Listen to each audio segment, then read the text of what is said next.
Ok, ya. El cuerno.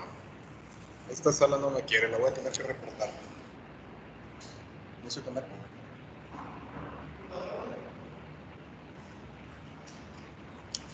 Ok. Bueno, vamos a trabajar entonces con el concepto que nos había faltado todavía de la clase pasada, que es la curva masa. Entonces, ¿de qué se trata la curva masa? Básicamente tenemos una gráfica.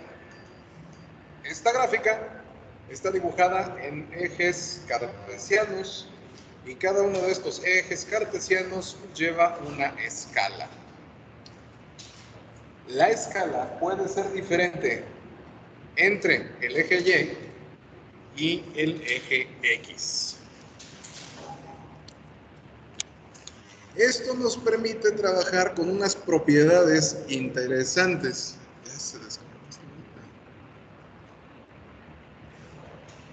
Esto nos permite trabajar con unas escalas interesantes que nos van a facilitar y por mucho el control de la cantidad de material que nosotros estamos trabajando.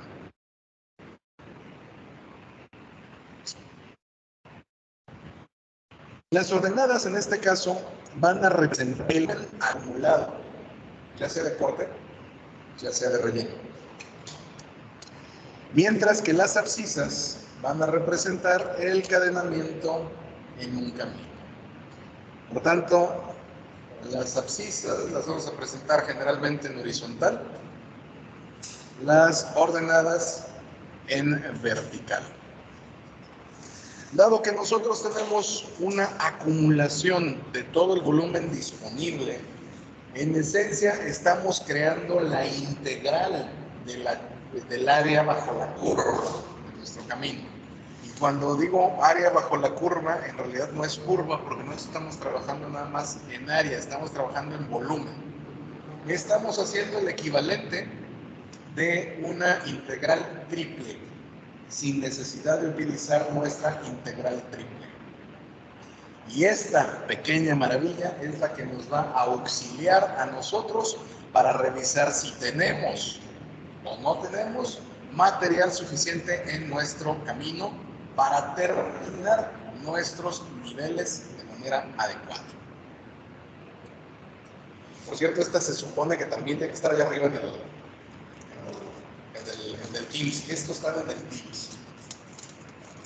Y me perdonan si me echo un cacahuatito, pero estoy en mi hora 10 de clase. Ya la verdad mi garganta no aguanta. Bien.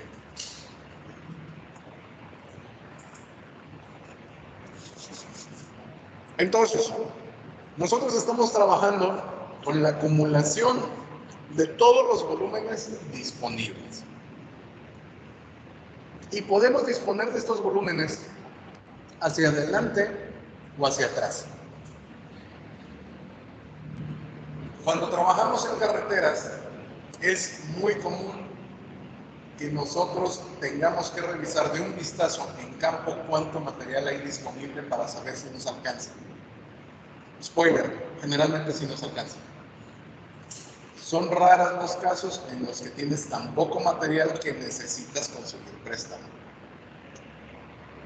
Y también son raros los casos de material en que tienes que tirar préstamo, tirar cortes. Es raro.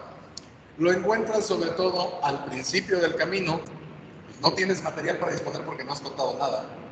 Y al final, ya no tienes dónde depositar el material porque ya hiciste todo lo demás.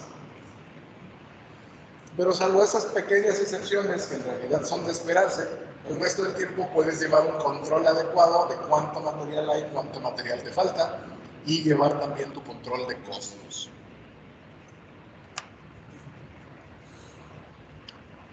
La función básica de la curva masa, en este caso, va a ser determinar el movimiento de tierras y las distancias a las que debes realizar este movimiento de tierras. Normalmente nosotros tenemos en México un sistema en el que el movimiento de tierras dentro de 20 metros del centro geométrico de la tierra está incluido en el material. Tu camión, si tiene que mover tierra a 10 metros, viene incluido. Si lo traes adelante, atrás, adelante, atrás, adelante, atrás, viene incluido. Después de 20 metros, 21 metros, ya se cobra. Y habitualmente haces un tabulador de 20 a 100 metros, de 101 a 200 metros, de 201 a 500 metros, de 501 a 1000 metros y así te la vas. La idea es que nosotros podamos utilizar la menor distancia posible para completar el material. Porque si viene incluido y no necesito echárselo al camión, yo hago que mi mismo trascabo me lo empuje o me lo transfiera y listo. Voy empujando, voy acomodando material para no tener gran problema. Spoiler, te va a tocar pagar. Siempre te toca pagar. Pero la idea es pagar lo menos posible. Así tú vas a poder identificar en tus esquemas cuál es la manera más eficiente de minimizar tus costos de transporte. Sin embargo, toma en cuenta siempre, tu curva masa no puede predecir qué calidad de material vas a tener.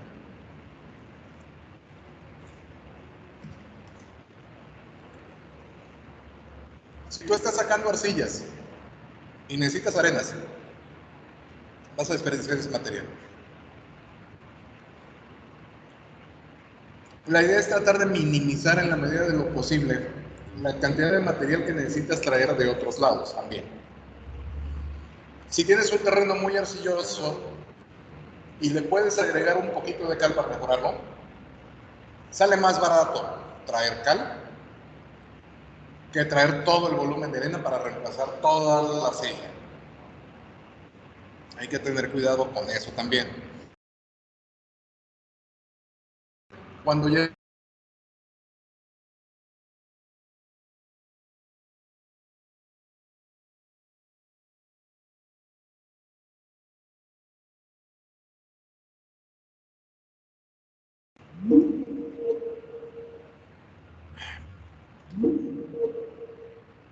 bueno,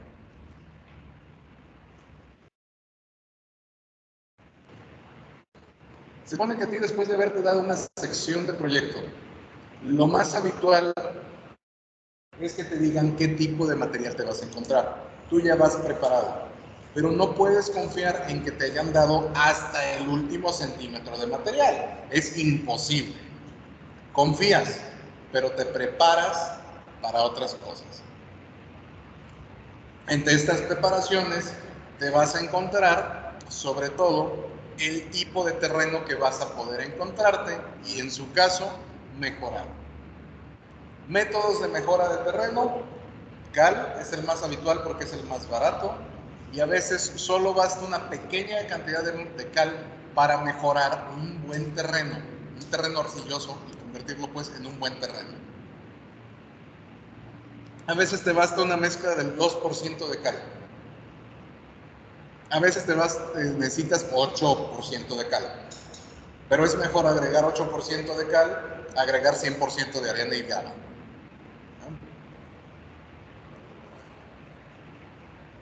Como no podemos considerar que la curva masa me dé perfectamente la calidad de los materiales, tenemos que estar siempre listos para lo peor. Pero ese peor suele no ser muy fuerte, yo se los digo por experiencia. Zonas malas van a ser muy pocas. La mayor parte del tiempo el terreno va a venir tal y como te lo especificaron en tu curva de materiales. ¿Qué procedimiento vamos a emplear aquí? 6 pasos, estoy viendo, ya ni me acuerdo cuántos son. 6 pasos. 1. Dibujar el perfil del terreno. Vamos nosotros a solicitarle a nuestro topógrafo que haga el trabajo sucio. La gran ventaja de tener topógrafos es que ellos hacen el trabajo sucio y a nosotros nos queda el trabajo más interesante. El topógrafo literal se va a meter a la tierra a medir los perfiles y nos va a dar a nosotros perfiles con 20 metros de diferencia, 20 cadenazos. Esto nos va a permitir saber con nuestro proyecto carretero qué parte lo vamos a cortar, qué parte lo tenemos que rellenar. Lo estamos viendo en perfil, el camino, no la ruta, el camino. Y vamos a proyectar sobre este perfil del terreno nuestra subrasante.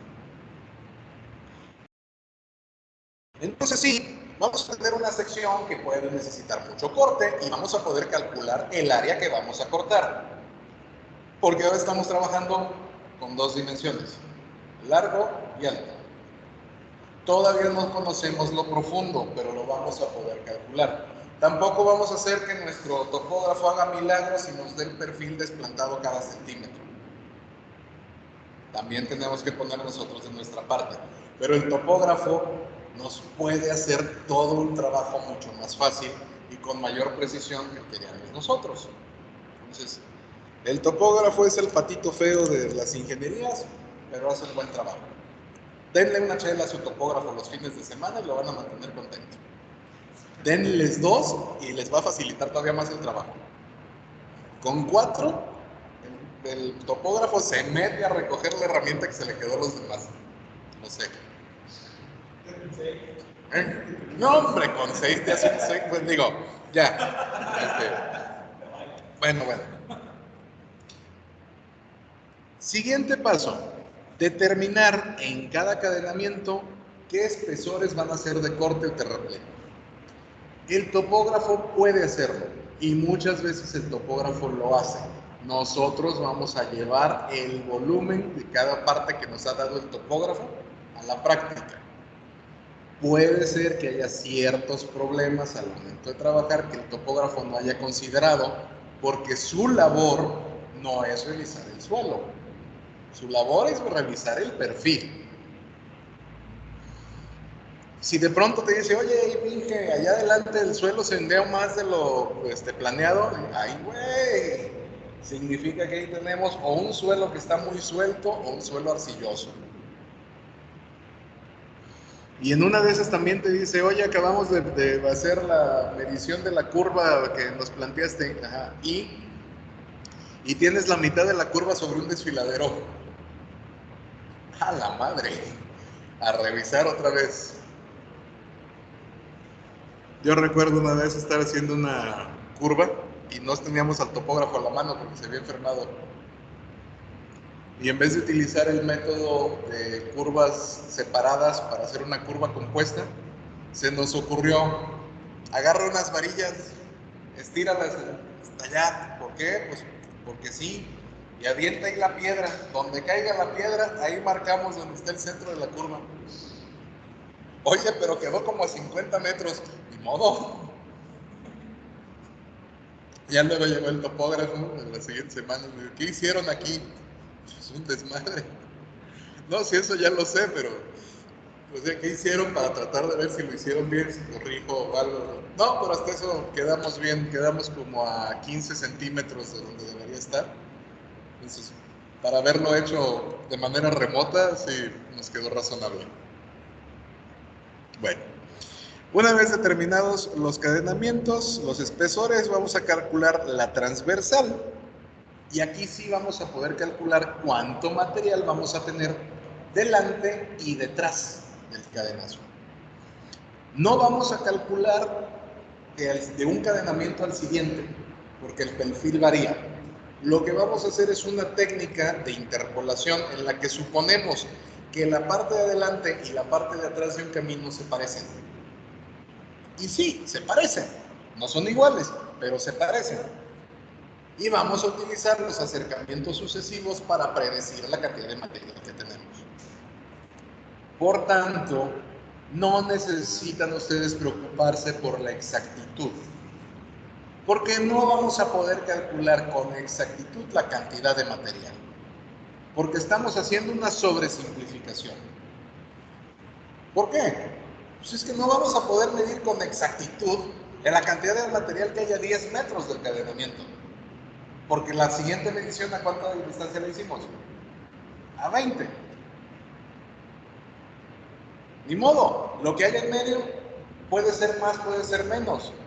En una de esas resulta ser que te encontraste el único cerro que estaba ahí y que el topógrafo no había revisado anteriormente. Oye, ¿por qué? Pues es que le di la vuelta. ¿Por qué? Pues porque mi encadenamiento estaba más adelante, en el cerro no contaba. Ok, pero ¿qué tanto volumen puede ser? ¿20, 40, 80 metros cúbicos? No lo sabemos, pero no va a ser muy grande. No vas a tener 2 kilómetros cúbicos. Siempre vas a tener una cantidad muy pequeña de diferencia. Y por tanto, la diferencia de que te falta de un lado y te sobra del otro se compensa. Y ya. En este caso, en ingeniería civil, la precisión nunca es tan relevante como otras profesiones piensan. Calculados los volúmenes, vamos a añadir factor de abundamiento o factor de compresión. ¿Para qué usamos uno y para qué usamos otro? ¿Qué es el factor de abundamiento?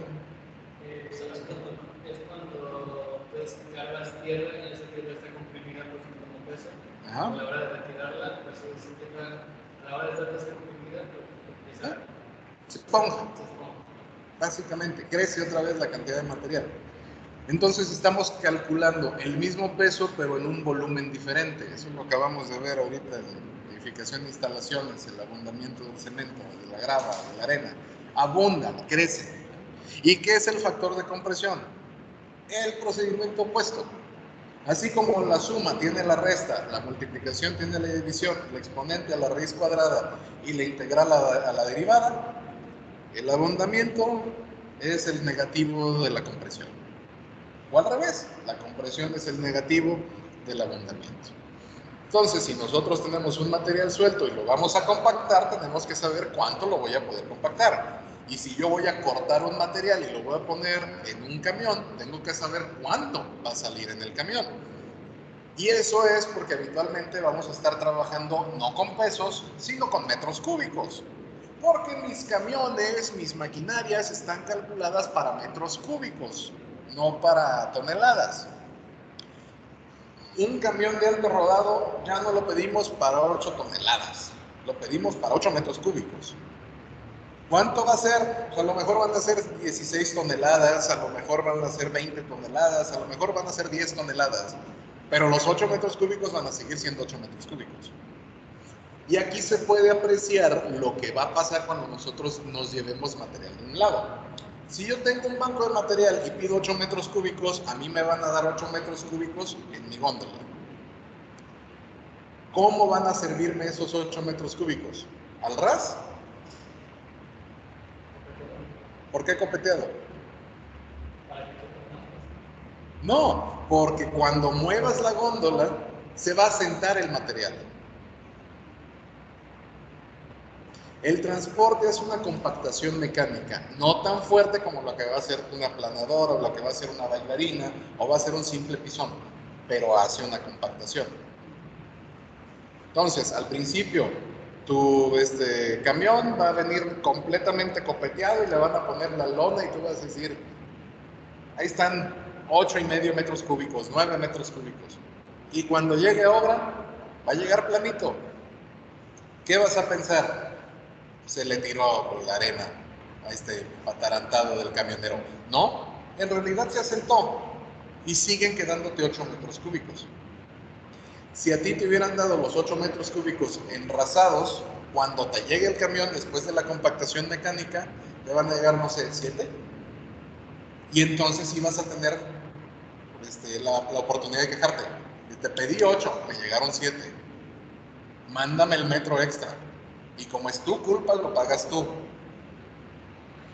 Y ningún materialista va a hacer eso. Siempre te lo van a dar copeteado para que no haya pex.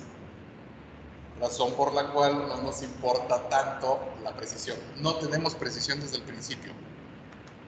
No vamos a tener precisión al final. Calculados ya todos los volúmenes, todos los abundamientos, todas las compresiones, entonces vamos a colocar en nuestra curva masa cada volumen en cada cadenamiento. Y por esto me refiero a hacer esta cosa. Cada 20 metros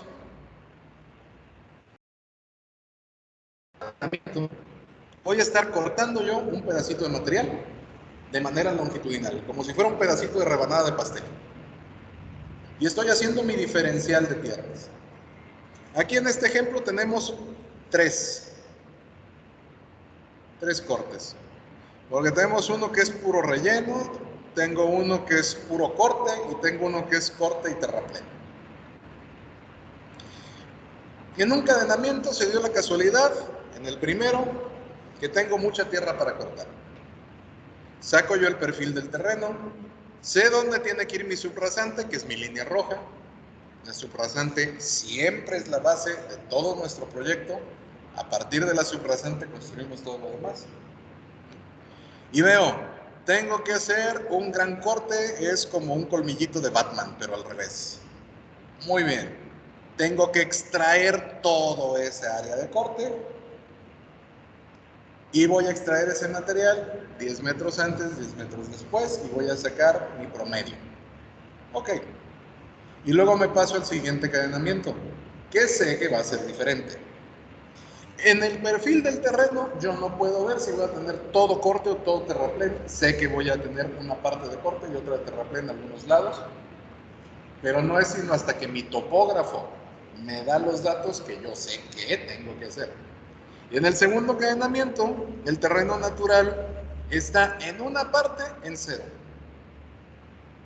Pero a un lado, digamos a la derecha, vamos a tener un terraplén. Yo tengo que apilar material. Y en cambio, a la izquierda, yo tengo que cortar material porque estoy justo en la falda de un cerrito.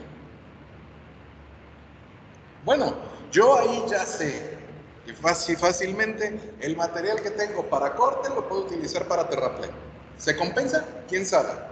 No he hecho el cálculo, pero puede funcionar. Entre el material que me sobró de antes y el material que tengo que cortar de aquí, a lo mejor completo el material en esta parte. Y la voy a seguir y así voy con mis cadenamientos sucesivos y de pronto llego a que mi subrasante me hace mi curva y tengo un terreno que estaba completamente abajo del nivel. ¿Qué pasa con mi cadenamiento? Pues ahí me dice que tengo que hacer un terraplén. ¿Por qué? Pues porque me falta material. ¿De dónde lo voy a tomar? De lo que tenía antes. ¿Me ajustan? No lo sé, no he hecho el cálculo. Pero es posible que si atrás me hacía falta material, lo pueda utilizar de adelante. Y si adelante tengo material, lo puedo regresar atrás para compensar todo lo que me hace falta. Cadenamientos cada 20 metros, no necesariamente los vamos a tener a la misma escala. En este caso, mi elevación está en escala 1 a 200, mi cadenamiento en escala 1 a 2000. Porque puedo hacerlo así porque estoy viendo un perfil y no es exactamente la representación del terreno. ¿Vale? Ahora, ¿cómo mido el área de corte? Dos maneras de hacerlo. El método de AutoCAD y el método de integral. Si yo hago el sistema de AutoCAD, lo que tengo que hacer es que AutoCAD se haga bolas. Le digo, necesito que me cortes esto, calcúlame el volumen. AutoCAD Civil lo hace. No uso AutoCAD. Soy de la vieja escuela y lo hago a mano. Dos métodos para hacerlo a mano. Tomo un planímetro, y sobre mi papel directo a escala, mido el área y obtengo una integral. calculada mecánicamente porque el planímetro sirve para eso. Spoiler, nadie lo hace. Hay un método más fácil, que es el que yo utilizo. Dibujo a escala esta sección y la dibujo en papel milimetrado. Ok, cuento los cuadritos. Los cuadros enteros son metros cúbicos que voy a sacar. Los cuadritos que me hacen falta, cuento. Si tengo 2 medios cuadros, cuenta como un cuadro. Ahí está otro kilo completo. Y así te vas. ¿Por qué funciona el método? Porque el ancho de tu corona nunca es tan grande como piensas. Y porque estamos trabajando con secciones relativamente pequeñas de terreno a la vez. Y esto es básicamente esto. Yo divido mi área de corte y sé que le puedo dar una escala de corte a cada pedazo, cada cadenamiento. Y voy contando las áreas lo más completas que tenga. Recuerden, no es necesario que sea exacto, porque el terreno no es preciso tampoco. Así que yo tengo un área de 10 por 10 en general, ya sé que son... Y así me lo voy pasando. Y si tengo un área que más o menos se ve triangular, base por altura sobre 2. Y me voy quitando de problemas. Se puede, es fácil, es relativamente tardado, pero para las secciones que vamos a hacer, como por ejemplo la del proyecto que vamos a hacer, esto lo terminan en 1 hora completo. Y eso contando cuadrito por cuadrito. ¿Cómo lo sé? Yo lo hago. El trabajo que les dejo, sí me lo aviento yo. Si yo me tardo 1 hora, a ustedes les doy un día.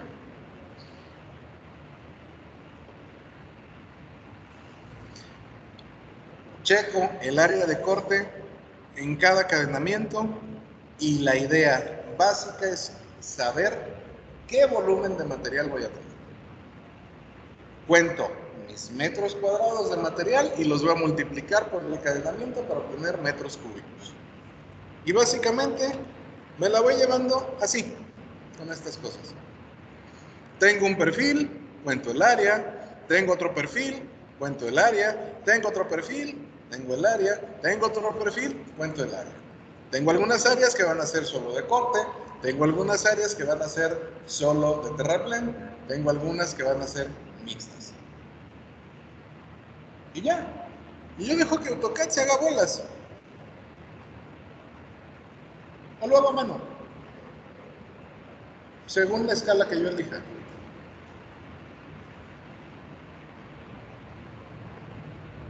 ¿Qué hago con todo esto? Voy sacando el área y la voy a ir utilizando en mis volúmenes de tierra. Y voy llevando el control. Y de pronto digo, cadenamiento 1 más 520. Tengo 600 metros cúbicos de tierra. En el siguiente cadenamiento, 1 más 540. Agarré 40 metros cúbicos más de tierra. Se lo sumo. ¿Cuánto tenía antes? 520. Le sumo 60. 580. En el siguiente cadenamiento necesito cortar 40, pero utilizar 60. Tomo el cadenamiento que estaba atrás y básicamente sé que le voy a quitar 20. Entonces, en ese cadenamiento me van a quedar 560 metros cúbicos. Adelante. Voy a utilizar de pronto 80 para relleno y ya no necesito hacer corte porque vengo de bajada. ¿A cuánto le quito? ¿Cuánto material tengo? 560. Le quito 80. ¿Cuánto me queda? Entonces, si necesitara emplear 400, por decir una cifra, 400 metros cúbicos en el siguiente cadenamiento, porque de plano tengo una cañada, yo puedo revisar perfectamente el cadenamiento de atrás y veo cuál es el volumen disponible. Lo utilizo, lo pongo y listo, y todavía me queda un resto. Y así no necesito ir trasladando toda la enormidad de cantidad de material. Voy utilizando lo que voy sacando. Si yo tomo el área de 2 cadenamientos sucesivos, puedo calcular el volumen de terreno que puedo cortar o que puedo rellenar. Ya se los adelantaba, el método manual más común es el papel milimétrico.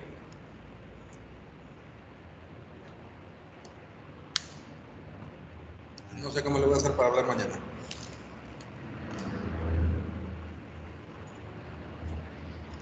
De hecho, mi método preferido consiste en cortar una sección de acetato transparente con el perfil de mi carretera, ya milimetrado, y ahí voy contando. Nomás voy trazando, ya sobre el perfil. Rápido y funciona. Ustedes pueden usar sus programas de CAD. Incluso en el programa de CAD llegan y le sobreponen una cuadrícula y rellenan la cuadrícula y ya cuentan también lo mismo. Es exactamente el mismo procedimiento. Se puede hacer a mano, se puede hacer digital y el resultado va a ser el mismo. Esto siempre es un problema de falsa exactitud. ¿Qué diferencia encuentras al sacar un área con un pi igual a 314, un pi igual a 314,16 y un pi igual a 314,15,9,26,5? En realidad es mínima. No tiene problema. Es más, a mí una vez mi señora me regañó porque usé un pi igual a 13. ¿Estás dejando mucho fuera? Pues sí, pero estoy trabajando con el área de una columna que voy a perforar y de todos modos se va a caer tierra adentro, no importa. Y después de hacer las cuentas, mi aproximación con pi igual a 3 era prácticamente la misma, el mismo volumen, que con pi igual a 3.14,15,9,26,5. Porque de todos modos el volumen desplazado de material se compensó con las caídas de tierra que hubo adentro. Pues a veces no importa la precisión en ingeniería. Si ustedes están calculando en toneladas, no metan gramos a la ecuación. Si estamos trabajando en metros cúbicos, pues no vayan a meter milímetros. Les doy permiso de que redondeen, no va a pasar nada. No hay ninguna limitación. ¿Cómo dibujar la curva masa? 4 puntos primero. Los volúmenes se van a representar siempre en sentido vertical. Siempre es el eje Y. Van a estar en una escala diferente porque va a ser la escala que a nosotros nos considere más apropiada.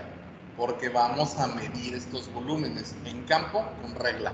O peor, medimos los volúmenes con cinta métrica. ¿Sí?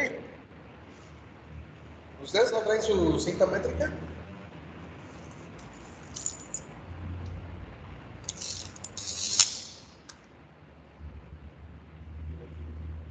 Es una cintita de 2 metros. Funciona como regla de 30 centímetros, está milimetrada. Perfectamente me sirve para calcular volúmenes en campo. En lugar de estar cargando con una regla de plástico marca Barrilito. No tiene caso, no hay mayor problema. Bueno. Su eje Y va a manejar nada más la distancia horizontal y no tiene que estar a escala. Esta escala entre sí. Si tú tienes cadenamientos cada centímetro, ese centímetro siempre van a ser los 20 metros de cada cadenamiento. Pero si quieres ajustarlo a que sea cada 50 centímetros, te salga un chorrote de papel, va a ser lo mismo. No hay problema. Si lo quieres hacer en vez de cada centímetro, medio centímetro, nomás haces la letra más chiquita. En vez de poner el cadenamiento horizontal, lo pones vertical. Ya. No hay mayor problema. Mantén tu escala homogénea en X y mantén tu escala homogénea en Y. No cambies de escala a cada rato y listo, no hay problema. Luego vas a dibujar en estos volúmenes una línea. Llamamos esta línea la compensadora. ¿Qué sirve para trazar una relación? La cantidad de movimiento de tierra hacia adelante y hacia atrás. Habitualmente, lo que tengas dentro de esta compensadora va a estar dentro del movimiento gratuito, del movimiento incluido. Puedes trazar un montón de líneas compensadoras. Entonces tú vas a saber qué movimientos gratuitos vas a tener. Ahorita vamos a hacer el acercamiento todavía más. ¿Por qué se llama la línea compensadora? Porque compensa más volumen cuantas más veces corta la curva masa. Tenemos curva masa con línea compensadora y llegando a un punto de la escala tú puedes decir, este movimiento de tierras ya no me lo va a compensar, este lo voy a pagar. Tú decidirás cómo lo dibujas y tú decidirás cómo lo justificas. Algunas personas hacen el movimiento a lo largo de un pedazo de la curva y trazan una integral. Otras marcan un volumen y dicen lo que está encima de esta otra mini curva lo tengo que pagar. Otras marcan dos líneas y dicen esto en un triángulo y esto en otro triángulo se paga, esto no. ¿Cómo? Como ustedes decidan, siempre y cuando sea justo con las personas con las que están trabajando, porque son las que están haciendo el trabajo sucio. No hay que ser gachos. También no dejen que les vean la cara. Oigan, que yo acabo de mover 15 centímetros de tierra a 33 metros. Espérame, tampoco. Y esto básicamente lo dibujamos así. Tenemos material de desperdicio porque no lo podemos utilizar más adelante ni más atrás. Tenemos zonas de acarreo libre, zonas de acarreo pagado, zonas de préstamo, zonas de relleno, zonas de corte.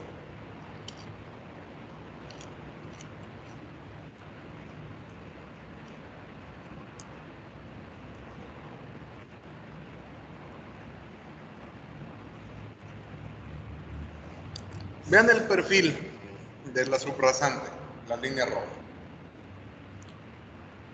En algunos puntos yo voy a ir sumando cantidad de material. Tengo en la primera parte, por ejemplo, a ver si lo alcanzo a dibujar por aquí.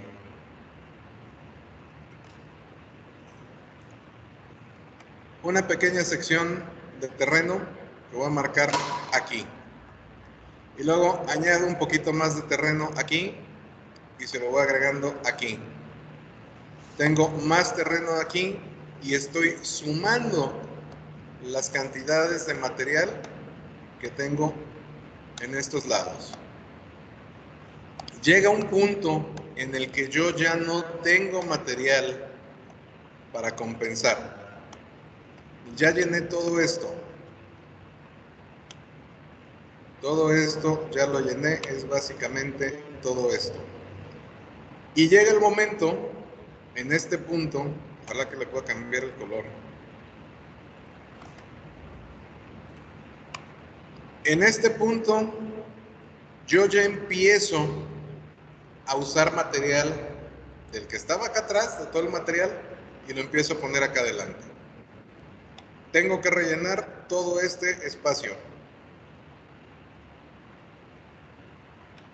Y por tanto voy a estar sacando cantidades cada vez más diferenciales de material hasta que lo agoto todo o hasta que ya no puedo seguirlo utilizando. Ejemplo de una parte que no puedo seguir utilizando, esto acá atrás, el desperdicio.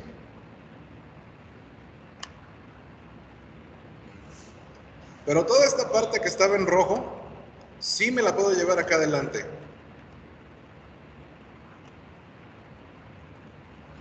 Ahorita no sé la escala, pero aquí tuve una parte yo de acarreo libre. Casi siempre es donde presenta ya el punto de inflexión la curva, y es simplemente porque el material estaba lo bastante cerca.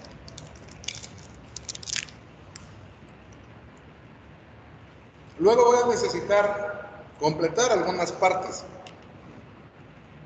y no voy a tener material suficiente. Vemos la curva que está acá de este lado. Regreso al puntero en rojo.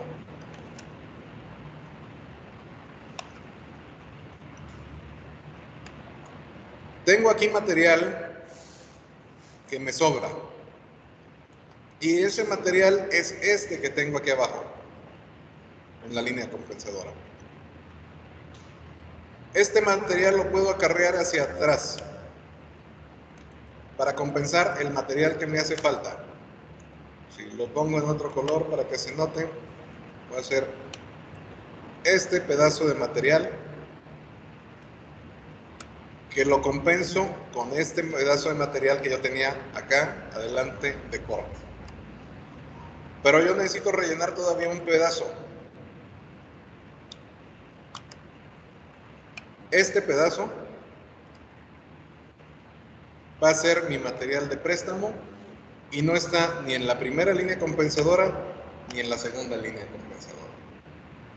Ese es el material que a mí me va a costar más caro. ¿Por qué? ¿Desde dónde lo voy a traer?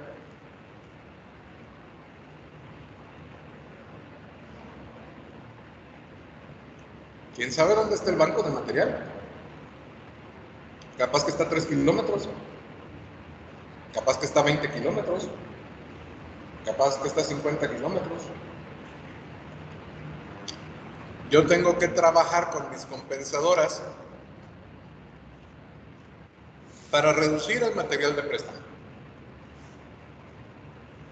Y prefiero que del material de desperdicio que teníamos al principio se adelante al material de préstamo. Ese material de desperdicio lo voy a almacenar de cierta manera fuera del eje del camino para ver si lo necesito más adelante. Si no lo necesito, al final del proceso constructivo lo voy tirando. Me lo llevo a un basurero o a un lugar donde lo pueda desechar. Pero en la práctica no sé si lo voy a desechar o no hasta no concluir el camino. A menos que me encuentre un banco de material que sea mejor, entonces ya directamente desperdicio es desperdicio. Pero si es del mismo tipo de material, lo conservo un ratito antes de deshacerme de él, porque puede que lo vaya a necesitar siempre y cuando esté más cerca que un banco de material.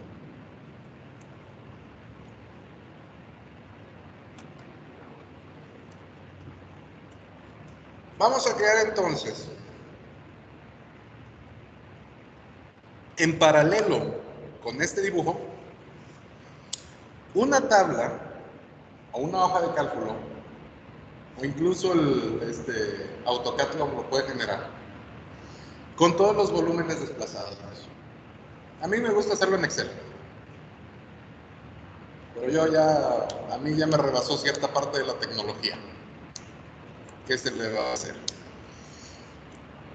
Yo voy creando entonces todos los volúmenes desplazados y van a ser equivalentes a los de la curva masa que acabo de dibujar. Si tengo corte, tengo material de sobra.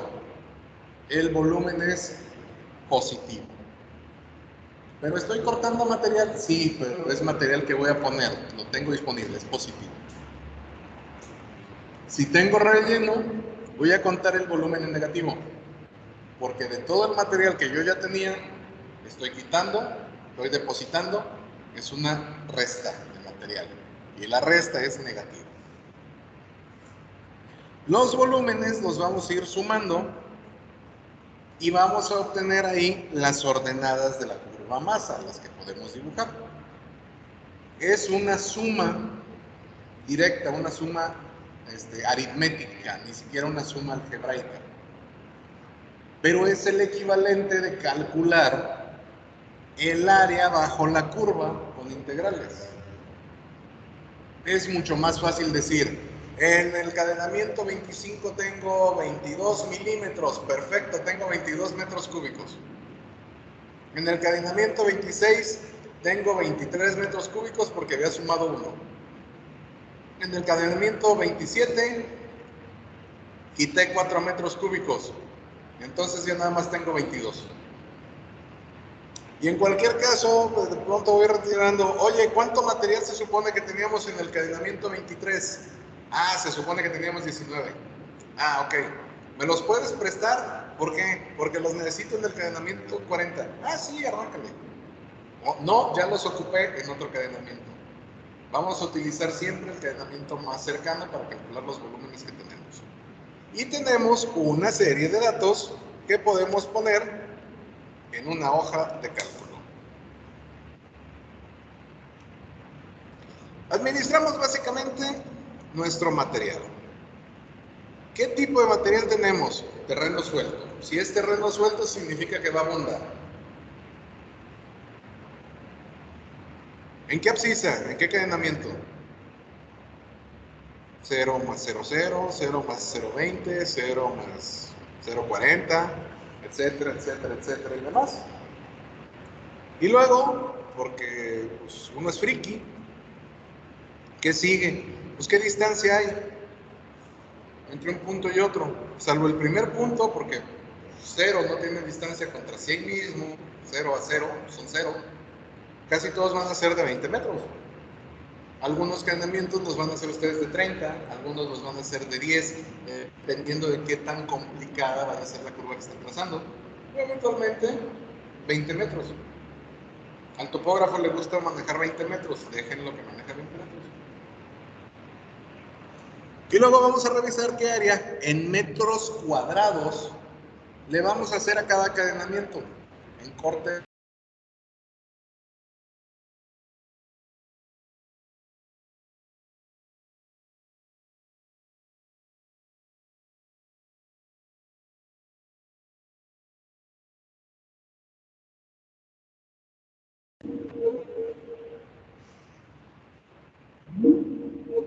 Qué malo está el internet hoy. Alcancé a ver un pedazo de la grabación de... Sí. Bueno, por lo menos se supone que ya subió la otra presentación entera. Bueno, entonces, teniendo yo ya un área, ya puedo calcular el volumen. Es relativamente fácil calcular el volumen. Tomo 10 metros adelante, 10 metros atrás, lo multiplico.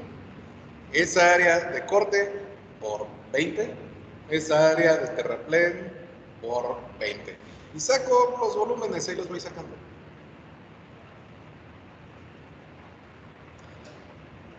Y estos volúmenes son los que voy acumulando, ya sea en corte o en terraplén. Metros cúbicos disponibles. Perfecto. Y ahí puedo saber cuánto me va a faltar para alguna cosa en cada uno de mis cadenamientos. Y luego voy a utilizar los factores de abundamiento, en su caso, el factor de expansión. Si tengo terreno suelto, va a abundar. ¿Qué tanto va a abundar? No sé, va a ser por prueba de laboratorio.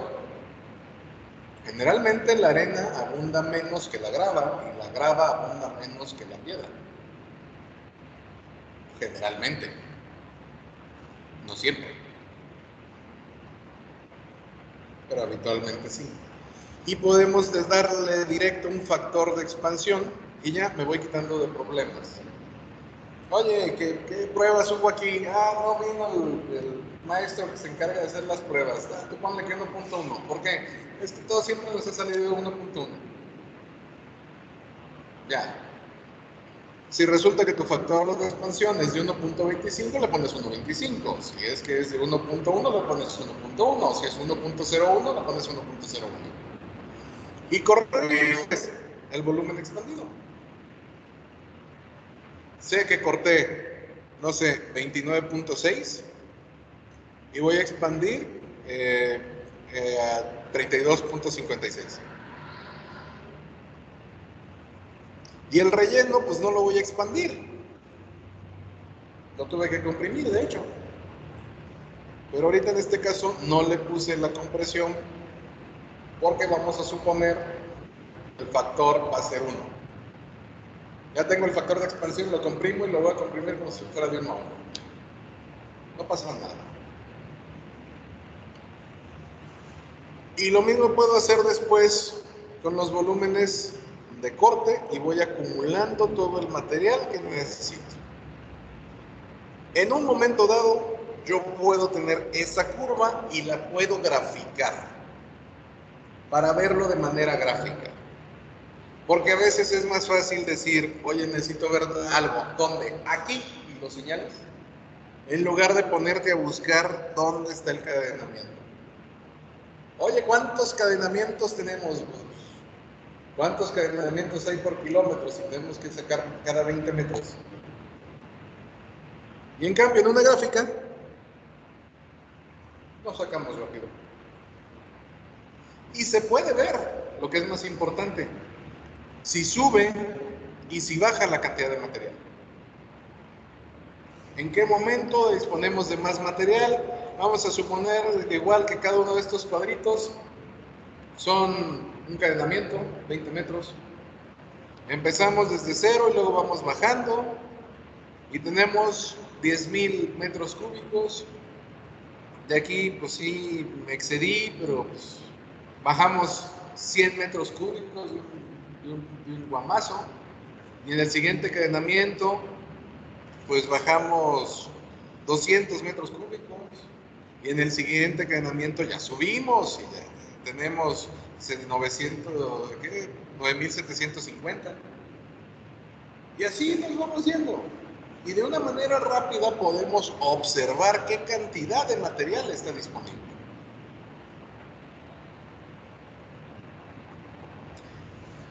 Si yo veo en algún punto alguna necesidad de traer cosas, por ejemplo, aquí, trazo yo cuánto material hay, cuánto material tengo disponible. Está entre el 9,000 y ponle que 9,400. Tengo 400 metros cúbicos de material. Y necesito empezar a rellenar aquí o necesito empezar a cortar. ¿Qué estoy haciendo? En esta parte.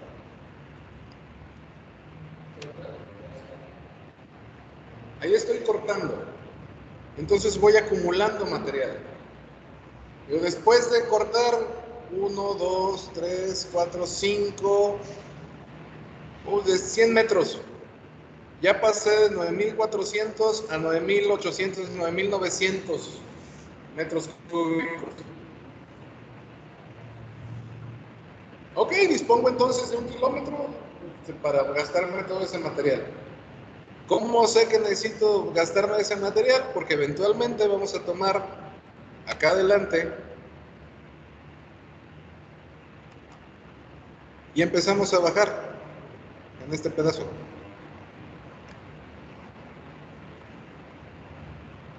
Y luego volvemos a tener corte hasta que de pronto llegamos otra vez y tenemos que empezar a rellenar.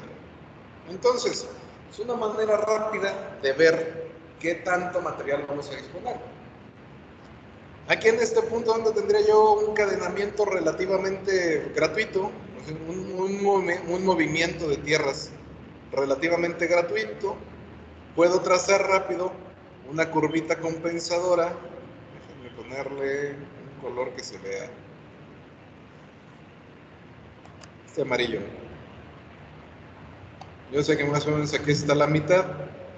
Esto se va a compensar con esto y aproximadamente todo este tramo sería un movimiento de tierras gratuita. Ahorita no me estoy preocupando por la escala, pero sé que se va a compensar porque no necesito traer tierra de más atrás para ponerla más adelante. Sé que se va a compensar.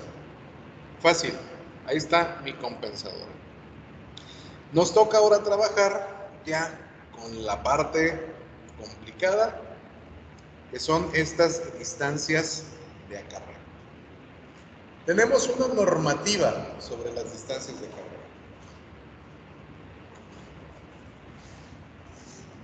Y siempre lo vamos a trabajar como la distancia entre el centro de gravedad de la Tierra y el centro de gravedad donde lo vayamos a colocar.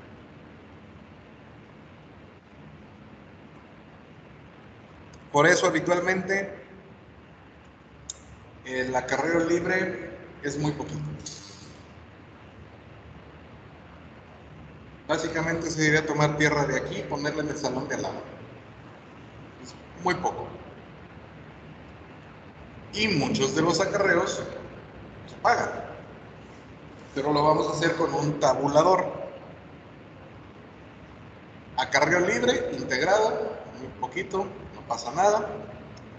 Y lo hacemos, luego le pagamos hasta 100 metros. Es un acarreo corto, de aquí a 2 o 3 salones, de una cuadra a la otra. Una distancia que sí va a emplear otro material que no es nada más traer a de empujar la tierra, pues. Va a requerir un acarreo para depositarlo en otro lado, hacer el trabajo de homogeneización, densidad, echar agüita, va a costarnos. Y luego vamos a tener un acarreo mayor, hasta 1 kilómetro. ¿Qué? 8 o 10 cuadras. Ahí ya vamos a necesitar no nada más a nuestro trascabo, vamos a necesitar una góndola, vamos a necesitar un camión materialista, vamos a necesitar más cosas, se paga más. Y luego tenemos un acarreo mayor. Generalmente cuando lo dedicamos a tirar material o de plano nos hizo falta mucho material. El acarreo mayor es el que más cuesta. No solo es utilizar maquinaria al principio para depositar en nuestro camión, sino también para sacar la tierra del camión, para acomodarlo, para aplastarlo, y hay que llevar el camión de un lado a otro, hay que llevar el trascabo de un lado a otro, hay que llevar el vibro de un lado a otro. Es un acarreo mayor y cuesta. Todo esto cuesta. Y está normado por un manual NSRT CAR 10101300. Es el último que yo tengo a la mano, es del año 2000. Es viejo. No habla de costos, habla de precios. Te dice que calcules basándote en la maquinaria, el desgaste de la maquinaria y el costo del combustible. Por eso puedes calcularlo y por eso no tienes mayor problema. Sí se puede. Y luego tú vas haciendo tu tablita, ya sabes, nomás vas actualizando conforme más o menos el diésel va subiendo y bajando. Y ya. No varía tanto. Y si tú haces una hoja de cálculo, nomás le vas poniendo el día el precio del diésel. Ya, que lo calcule todo solo. Siempre es desde el centro de gravedad del área. ¿Y dónde ponemos el centro de gravedad del área? Al centro de la curva compensadora, de la línea compensadora que hicimos.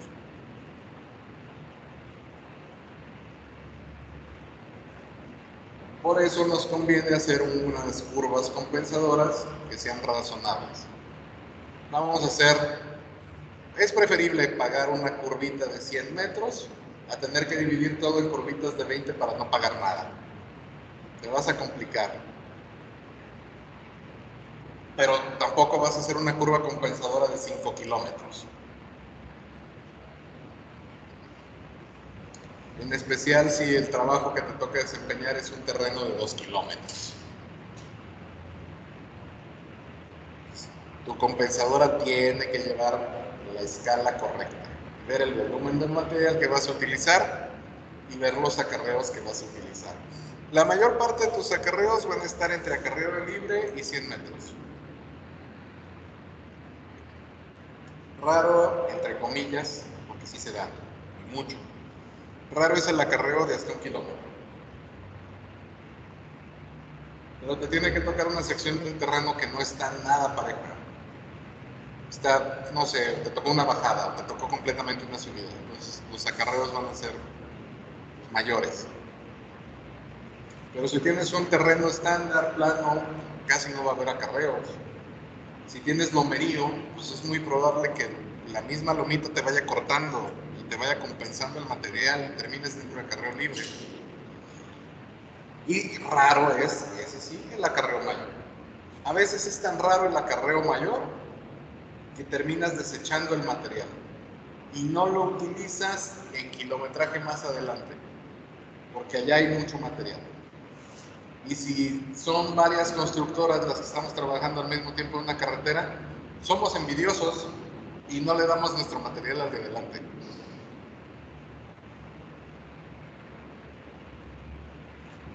Por eso se ven muchos lugares donde hay acumulación de tierra y en otros lados están acomodando y haciéndose un desbarajuste por ahí para ajustar bien la tierra, porque no les dimos de nuestra tierra. Porque pues a nosotros no nos iban a pagar el acarreo y ellos no iban a querer pagar el acarreo. ¿De por qué? Si la tierra no es mía. Si a ti te sobra, dámela. No. ¿La quieres? Ven por ella. Es raro trabajar así en campo. Es bonito, pero siempre es complicado.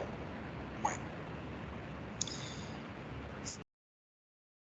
Si no podemos aumentar volúmenes, pues tenemos que realizar otro tipo de acarreo. Si está en corte, lo vamos a desperdiciar. Si está en relleno, tenemos que solicitar préstamo de banco.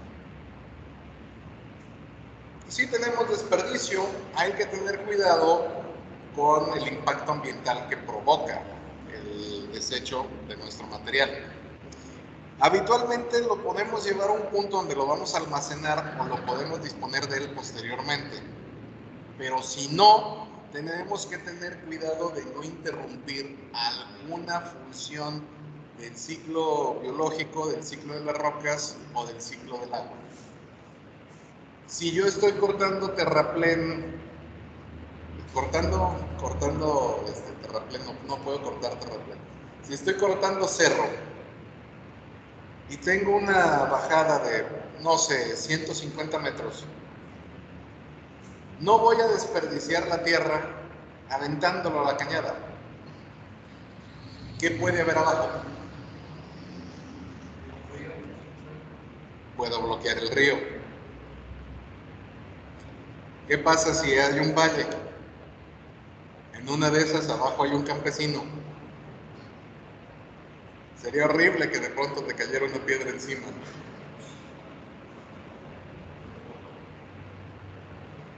¿Qué pasa si es una zona donde tengo bosque?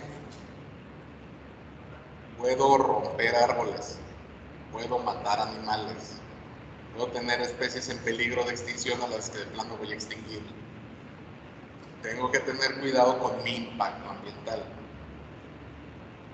Sobre todo cuando están cortando en cerro. Y peor aún cuando les toca cortar en montaña. Piensa aquí lo que tienes la carretera Colotlán. Pasas nomás aquí San Christopher, San Cristóbal de la Barranca, y estás en puro cerro. ¿Y qué distancias tienes?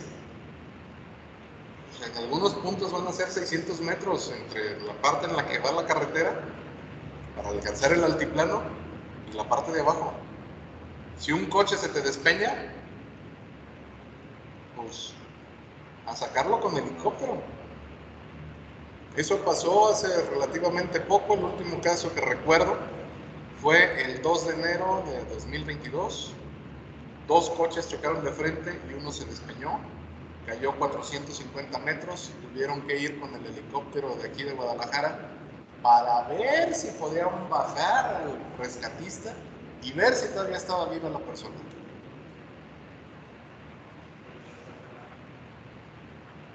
Pues de los 4 que iban en el coche, uno sobrevivió.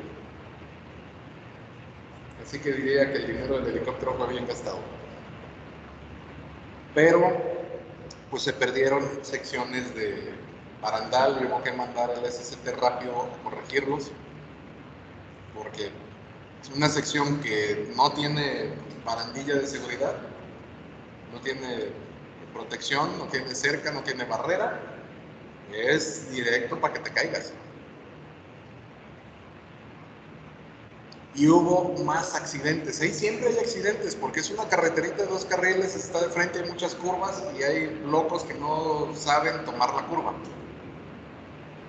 Y te estrellas de frente.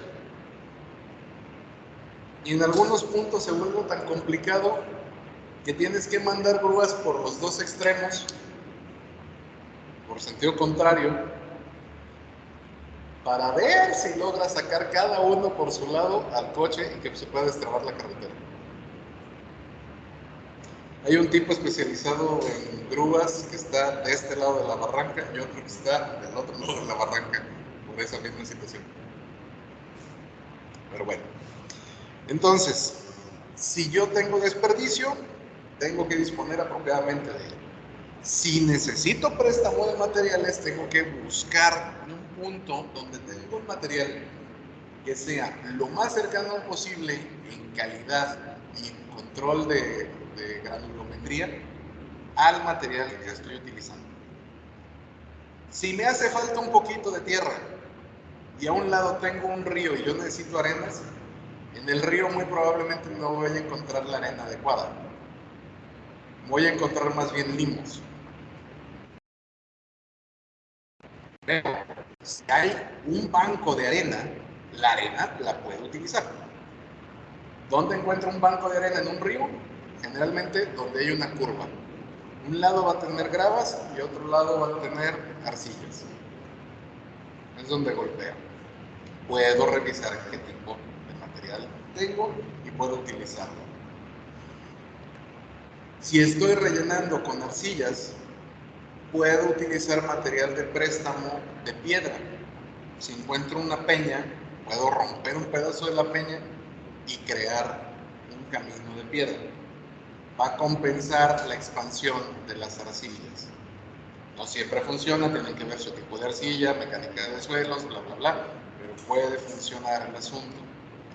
Pero si yo voy a rellenar arcillas con arcillas, no tiene caso.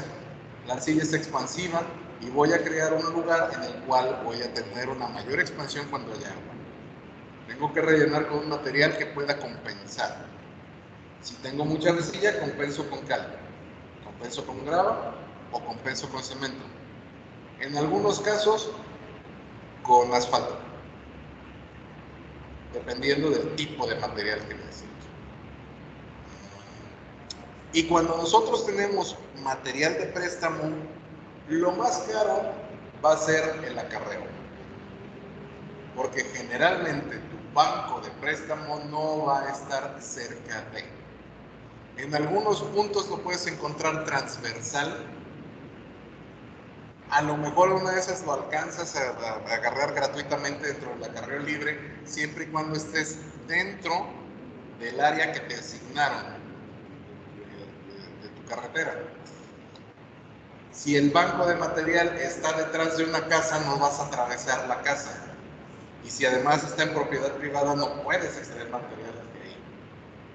Se lo tienes que pedir a otra persona o decirle a esa persona, a la dueña del terreno, que si te vende el material, que también lo hacen. Yo recuerdo un caso, estábamos haciendo una carreterita acá por Autlán y necesitábamos piedra y encontramos una zona que estaba prácticamente a pie de carretera donde había una piedra de muy buena calidad que necesitábamos, pero había una casa construida arriba. Y pues, ¿qué hacemos? No vamos a poder tumbar la casa, porque lo vamos a dejar sin material. Pero llegamos a un acuerdo con esta persona. A ver, es que necesitamos exactamente 850 metros cúbicos de piedra Y por lo que estoy viendo, la zona en la que construiste la casa de piedra no te sirve para sembrar, ¿verdad? No. Si yo te encuentro tierra que puedas sembrar, ¿me vendes la piedra? Sí. Escarbamos, revisamos y encontramos una capa arcillosa como a 15 metros de profundidad. Perfecto. Les hicimos una pared, le hicimos un talón, sacamos toda nuestra piedra y el señor ahora tiene una casa en el cerro junto a más campo para sembrar. Los dos salimos ganando. A nosotros nos conseguimos nosotros un material de préstamo cerca de una zona de acarreo. Encontramos material de muy buena calidad, lo encontramos a muy buen precio, porque básicamente nos andaba regalando la piedra a cambio de encontrarle más material para poder sembrar. Y le encontramos cerca de 2 hectáreas de arcilla. Pues 2 hectáreas de sembradío de maíz es un buen. Entonces ahí le convino. A nosotros nos convino. Y con eso logramos la mayor parte de nuestro trabajo. Muy bien. ¿Dudas, preguntas, comentarios?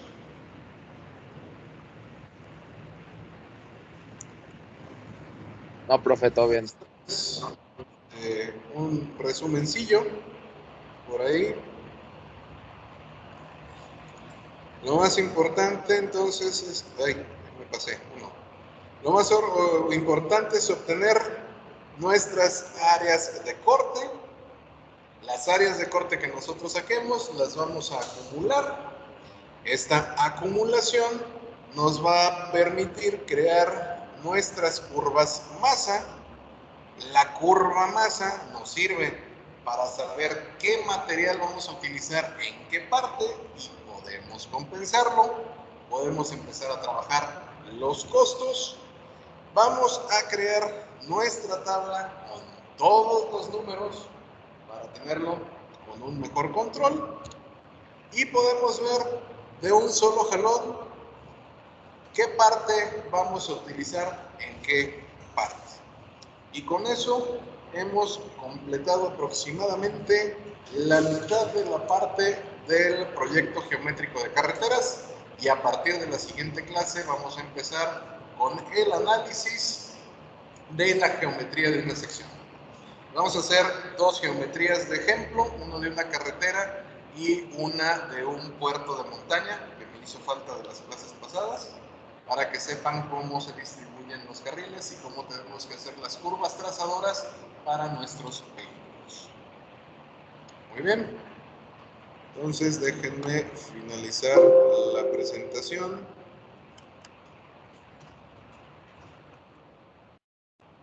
Sí, dime.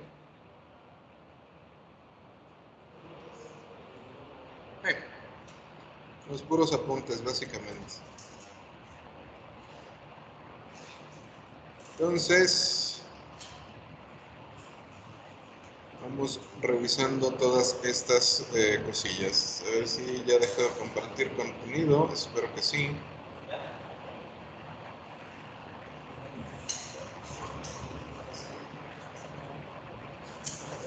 Y detenemos la grabación para tener nuestra charlilla por ahí.